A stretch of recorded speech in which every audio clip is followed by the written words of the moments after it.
Midnight shattered into sharp vibrations beneath Flora Whitmore's pillow. She reached for her phone, still half asleep, expecting an emergency from work or a wrong number. Instead, her older brother's name flashed across the screen. Ethan. His voice exploded through the speaker before she could say anything else. Flora, listen to me. Turn off every light in the house. Right now.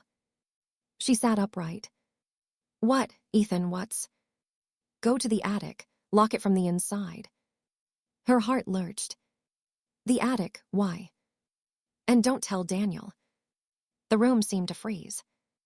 My husband, she whispered. You're scaring me. I'm trying to keep you alive, Ethan shouted. Every second you stay there is another second you're in danger. Turn off your phone after you read my next text. Go, now. Flora stared across the dark bedroom. Daniel's side of the bed was empty. She hadn't even noticed. Before she could ask another question, the call ended. A text appeared almost immediately. No lights, no sound, do exactly what I said. For the first time in her life, Flora didn't hesitate to obey her brother. She slipped from the bed, her bare feet barely touching the hardwood floor. Every instinct told her to wake Daniel, to tell him Ethan had somehow lost his mind. But Ethan's last command echoed louder than every other thought.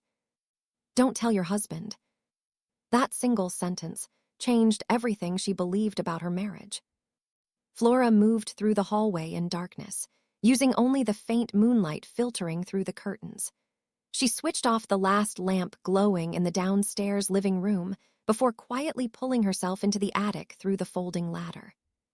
The old wooden door clicked shut behind her. With shaking hands, she slid the tiny latch into place. The attic smelled of old insulation and cedar boxes. Family photo albums, Christmas decorations, and forgotten furniture surrounded her, suddenly feeling less like storage and more like a hiding place. Her phone vibrated once. Do not move. Nothing else. No explanation. No reassurance. Only another order. She pressed herself against the floor and tried to steady her breathing. Then she heard it. A car door closing outside. A few seconds later, soft footsteps approached the front porch. Without turning on a single light, Daniel unlocked the front door. Flora slowly crawled toward a narrow crack between two aging floorboards. She looked down. 3 strangers stepped inside carrying identical black equipment cases. Daniel smiled as though greeting old friends. No introductions. No surprise. No hesitation. One man handed Daniel a thin folder. Daniel nodded and said quietly, "You're right on time." Flora's stomach tightened. This wasn't an unexpected visit. Whatever was happening had been planned. Her phone vibrated again. She looked down at Ethan's newest message. Stay exactly where you are. As she lifted her eyes back toward the crack, one of the strangers suddenly stopped walking. He slowly tilted his head upward. His eyes settled on the attic ceiling. Then he frowned. How could Ethan have known this exact meeting was happening tonight? Flora didn't dare blink. The stranger continued staring toward the ceiling for several long seconds before Daniel gave a quiet laugh. What is it? I thought I heard something.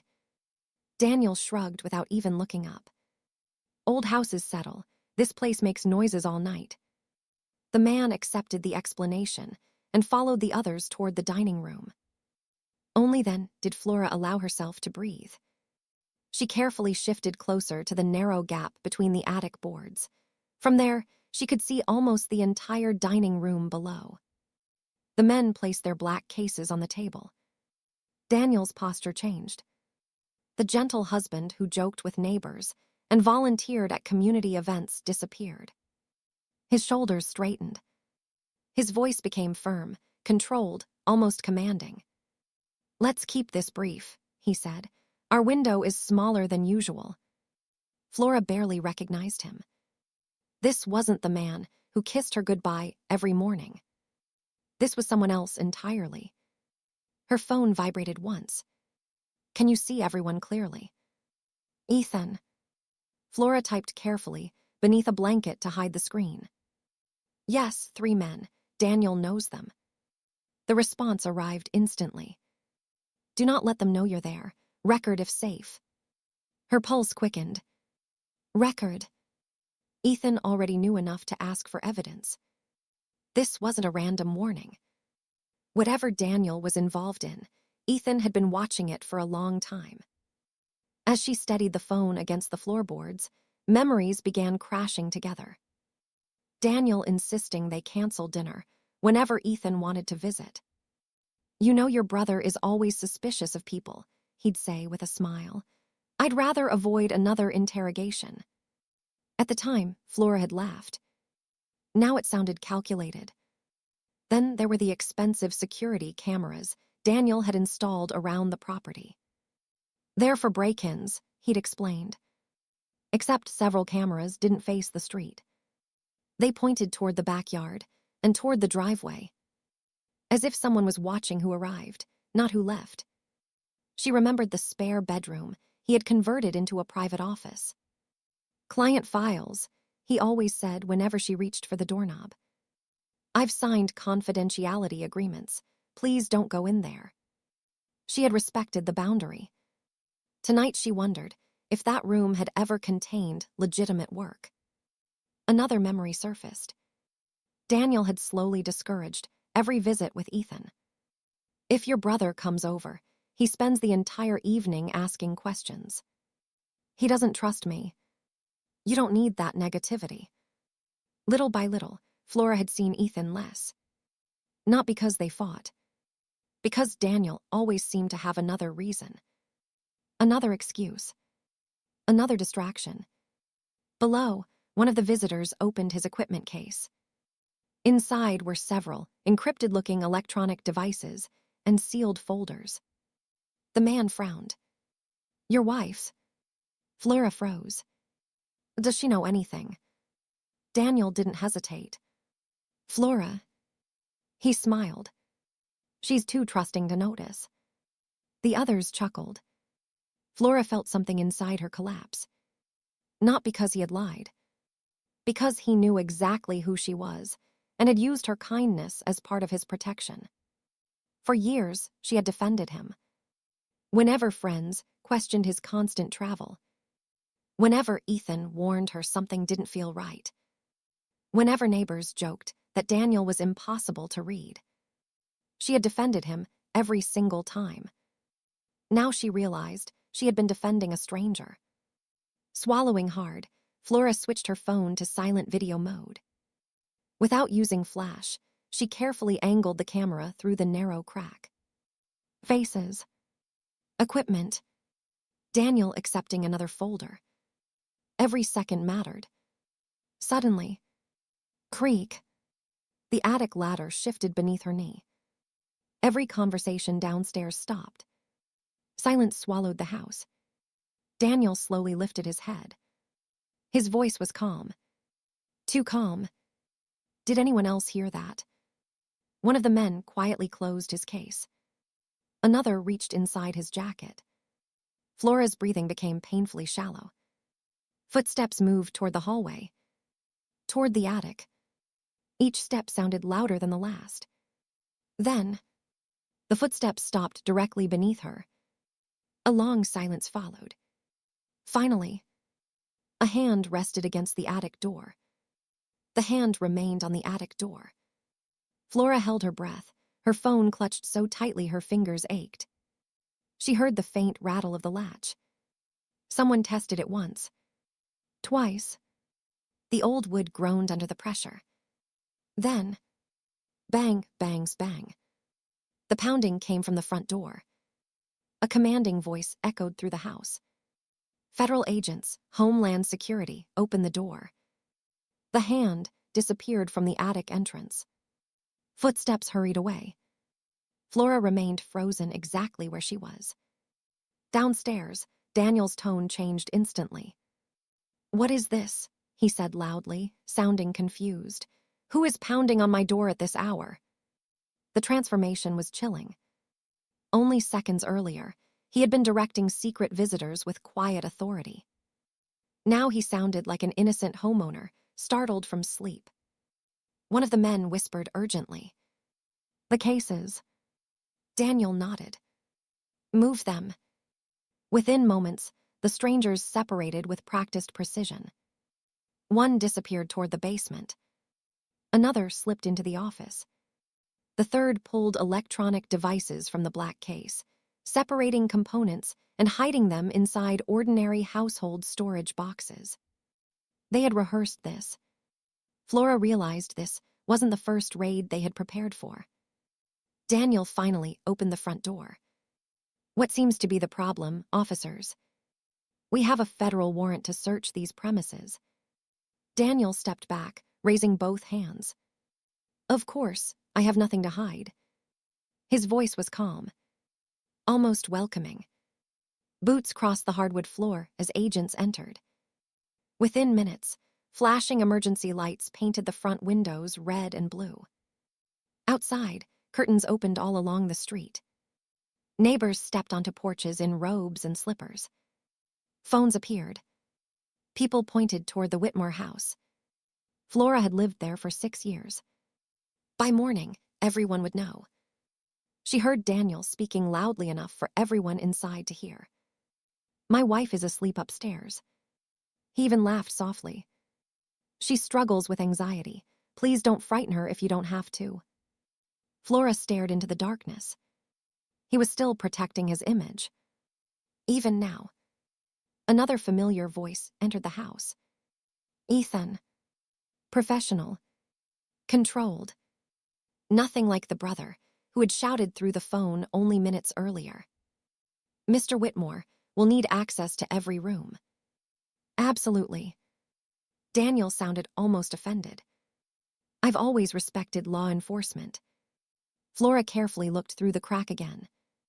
Ethan never glanced toward the attic. Not once. To anyone watching, they were complete strangers. The search spread throughout the house.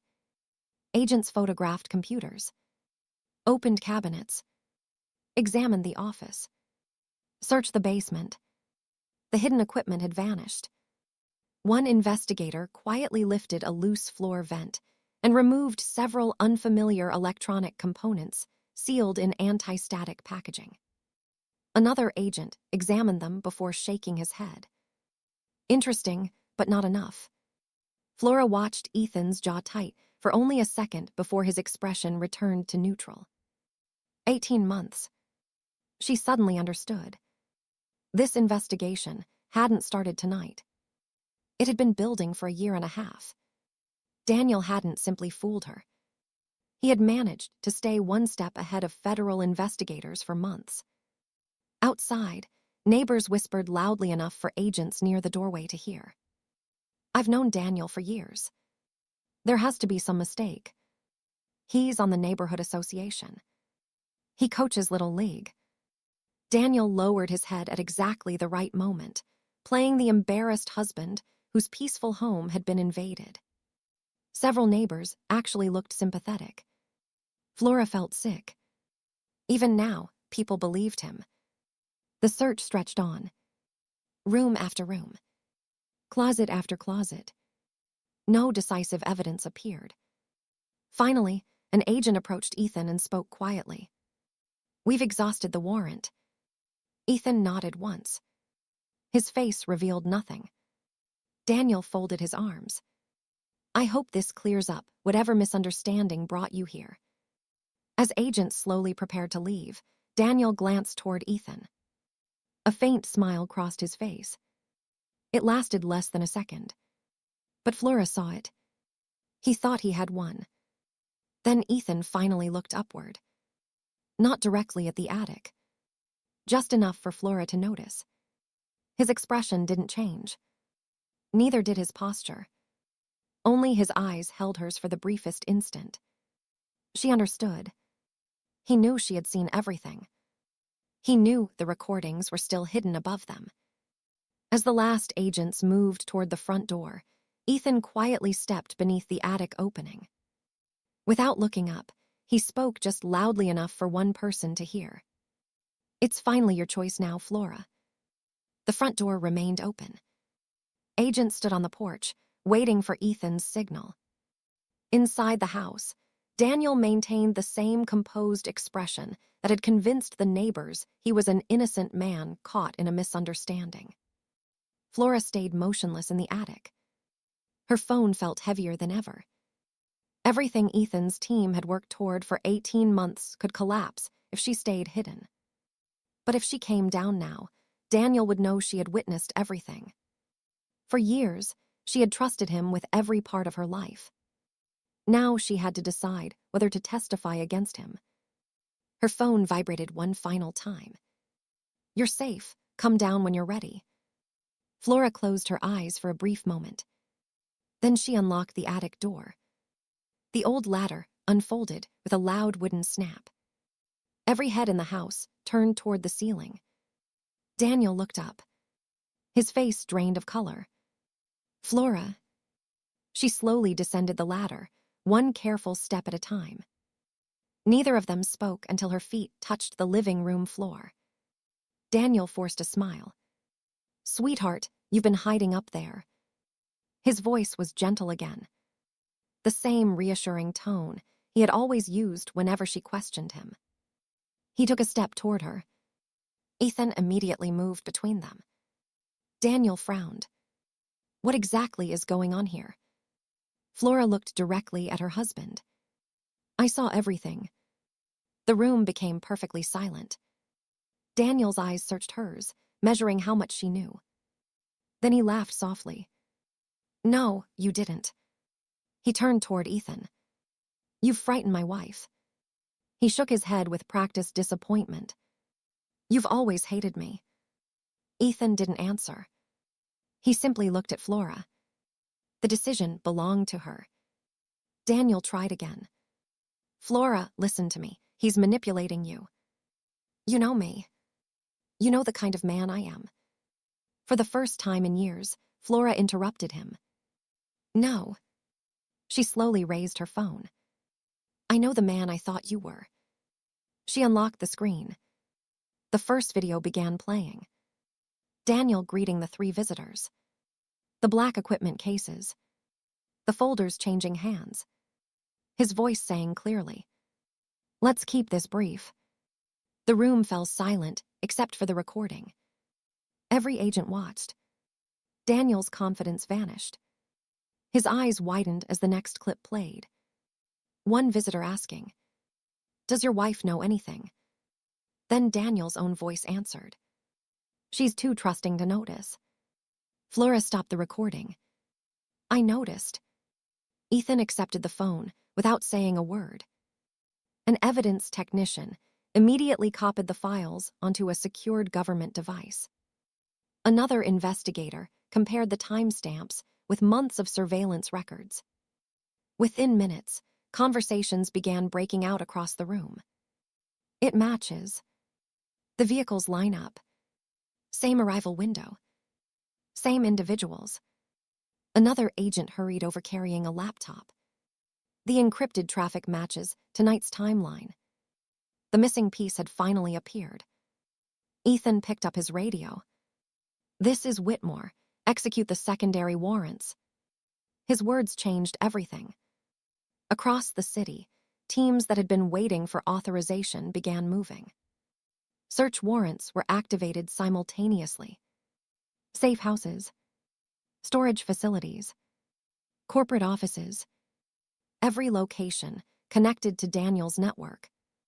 One after another. Daniel watched the agents with growing panic. "This is insane. You have nothing. No jury." An investigator interrupted him. "We have enough." Another agent entered carrying printed financial records recovered from the office. These transfers match the surveillance logs. A forensic analyst added, "We've also confirmed encrypted communications tied to the devices recovered tonight." Daniel looked back at Flora. Desperation replaced confidence. "Please." His voice cracked for the first time. "If you cooperate with them, you're destroying our marriage." Flora held his gaze. Our marriage ended long before tonight. She took a slow breath. Then she began telling investigators everything she could remember. The nights he claimed to be entertaining clients. The unexplained cash deposits. The expensive electronics delivered under different names. The office she was never allowed to enter. The cameras facing inward instead of outward.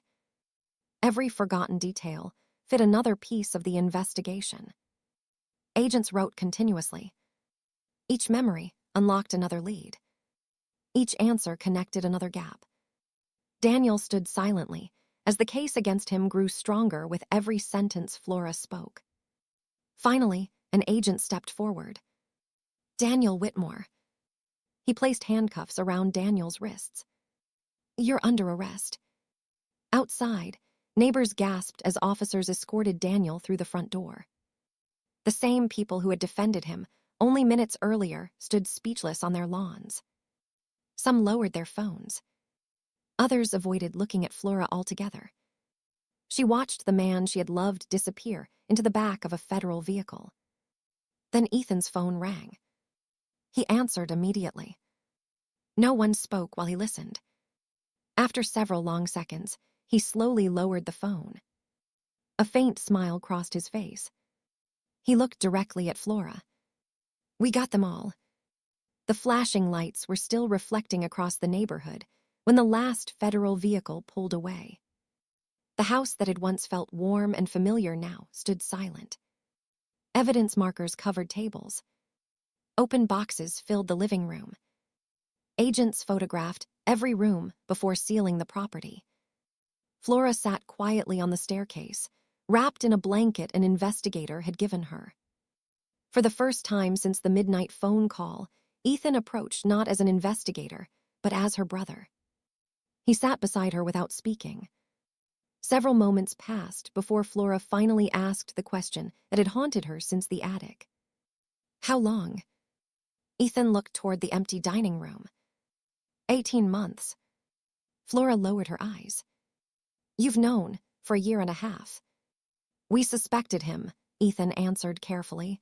We didn't know enough to prove it. She stared at him. You let me keep living here. His expression tightened. I know. Tears filled Flora's eyes. I was sleeping beside him every night. I know. You let me defend him. I know. Ethan closed his eyes briefly before continuing. If I'd warned you too early, Daniel would have disappeared. Everyone connected to him would have vanished with him. We would have lost the network. Flora's voice trembled. So I was bait. No. Ethan turned toward her. You were the person I was trying hardest to protect. He took a slow breath. Until tonight, we believed Daniel was careful enough to keep you separated from his operation. Then surveillance confirmed he was bringing people into your house while you were home. He looked directly at her. That changed everything. The moment we believed your life could be in danger, I called. Flora remembered the panic in his voice. It hadn't been fear for the investigation.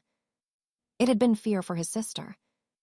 Over the next several hours, Ethan explained what investigators had uncovered. Daniel had never been the mastermind. He had been the coordinator. Using his respected consulting business as cover, he quietly identified government contractors with access to sensitive information. Those individuals were approached through intermediaries, pressured by financial incentives, or manipulated into sharing restricted material. The exchanges were never conducted inside abandoned warehouses or secret facilities. They happened in ordinary suburban homes. Homes like Flora's. Neighbors saw visitors arrive and assumed they were clients. Packages were delivered every week without raising suspicion. Late-night meetings blended into the routine of quiet residential streets. Investigators eventually realized several houses were being rotated to avoid patterns. Daniel's home became one of the most valuable meeting locations because no one imagined a happily married couple living there could be hiding criminal activity. every canceled anniversary dinner, every unexplained expense, every sudden business trip, every attempt to distance Flora from Ethan. None of it had been random. It had all been carefully planned. Flora covered her face. I kept apologizing to him. Ethan nodded. I know. I thought I wasn't being supportive enough. You weren't the problem. She looked around the house one final time. Every memory now carried a different meaning. The investigation moved quickly once Flora's recordings were added to the evidence. Her videos captured faces, voices, exact times, specific exchanges.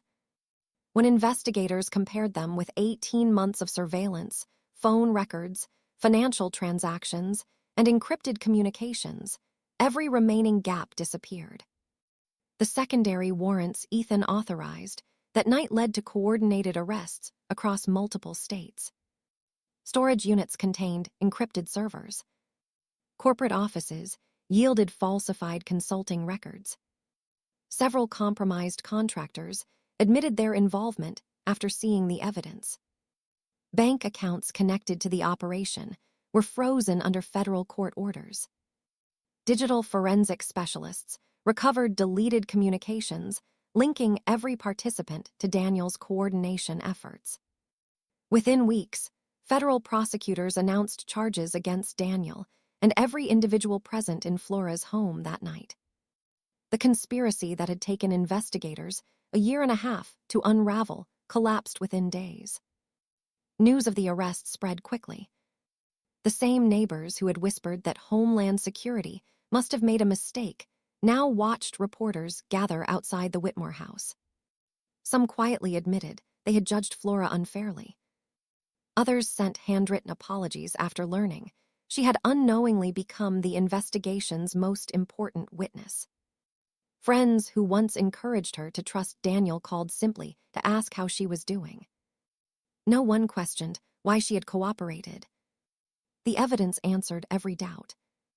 Federal officials publicly confirmed that Flora had no knowledge of Daniel's criminal activity and had acted immediately once she understood the truth. That statement lifted a weight she hadn't realized she was carrying. For the first time since the investigation became public, she no longer felt people were looking at her with suspicion. They looked at her with respect. Daniel's world unraveled just as completely. His consulting business dissolved almost overnight. Professional licenses were revoked. Financial assets connected to the conspiracy were seized. The carefully cultivated reputation that had taken years to build disappeared as court filings revealed the extent of his deception. Former colleagues distanced themselves. Community organizations removed his name from leadership positions. The neighbors who once admired him stopped mentioning him altogether. The image he had protected so fiercely could not survive the truth. Months later, Flora stood in the empty living room one last time. The moving truck waited outside. The walls were bare. The attic door remained closed above her. She looked at it for a long moment before quietly locking the front door for the final time. She sold the house soon afterward. Not because she feared it. Because she refused to let the place where she had been deceived define the rest of her life. She moved into a smaller home across town, closer to Ethan. Sunday dinners slowly became a tradition again. There were no secrets, no excuses, no carefully planned interruptions. Just family. One evening, Ethan handed her a small framed photograph taken years earlier, long before the investigation had begun. "We lost a lot of time," he said. Flora smiled softly. "We're not losing any more." She placed the photograph on her bookshelf in her new home. Sometimes she still thought about that midnight phone call. About the moment, everything she believed collapsed in a matter of minutes. But she no longer remembered it as the night her marriage ended. She remembered it as the night the truth finally found its way home.